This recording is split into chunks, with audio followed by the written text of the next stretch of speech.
ಈ ಒಂದು ಧರ್ಮಸ್ಥಳದ ಪ್ರಕರಣದ ಮುಂದುವರೆದ ಭಾಗವಾಗಿ ಮಾತಾಡೋದಾದ್ರೆ, ಸಂತೋಷ್ ಕುಮಾರ್ ಅನ್ನಂತ ಒಬ್ಬ ಅಮಾಯಕ ಇವತ್ತು ಶಿಕ್ಷಣ ಅನುಭವಿಸಿದಾನೆ. ಆತ ನಿರಪರಾಧಿ ಅಂತ ಕೋರ್ಟ್ ನಲ್ಲಿ ಪ್ರೂವ್ ಆಗಿದೆ. ಈಗ ಆತ ನಿರಪರಾಧಿ ಅಂತ ಪ್ರೂವ್ ಆದ್ಮೇಲೆ ಯಾರಾದ್ರೂ ಅಪರಾಧಿಗಳು ಇರ್ಲೇಬೇಕಲ್ಲ. ಅದು ಯಾರು ಅಂತ ಗೊತ್ತಿಲ್ಲ, ಪ್ರಭಾವಿಗಳು ಅಥವಾ ಜನಸಾಮಾನ್ಯರು ಯಾರಾದ್ರೂ ಇರ್ಲೇಬೇಕಲ್ಲ.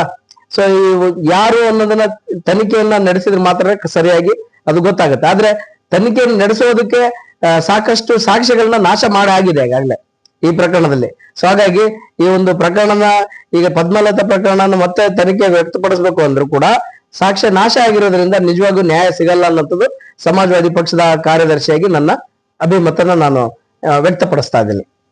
ಮುಂದಿನ ದಿನಗಳಲ್ಲಿ ಸಮಾಜವಾದಿ ಪಾರ್ಟಿಯಿಂದ ಉಗ್ರ ಹೋರಾಟ ಮಾಡೋದು ಹೌದು. ಮುಂದಿನ ದಿನಗಳಲ್ಲಿ ಅದು ಪ್ರಭಾವಿಗಳೇ ಇರ್ಲಿ ಅಥವಾ ಯಾರೇ ಇರ್ಲಿ, ಅವ್ರು ನಿಜವಾದ ಅಪರಾಧಿಗಳು ಯಾರಿದಾರೋ ಅವ್ರಿಗೆ ಶಿಕ್ಷೆ ಆಗ್ಬೇಕು ಅನ್ನೋದು ಸಮಾಜವಾದಿ ಪಕ್ಷದ ಒಂದು ಧ್ಯೇಯ. ಹಾಗಾಗಿ ಅದು ಸಮಾಜವಾದಿ ಪಕ್ಷ ಮುಂದೆ ಹೋರಾಟ ಮಾಡುತ್ತೆ.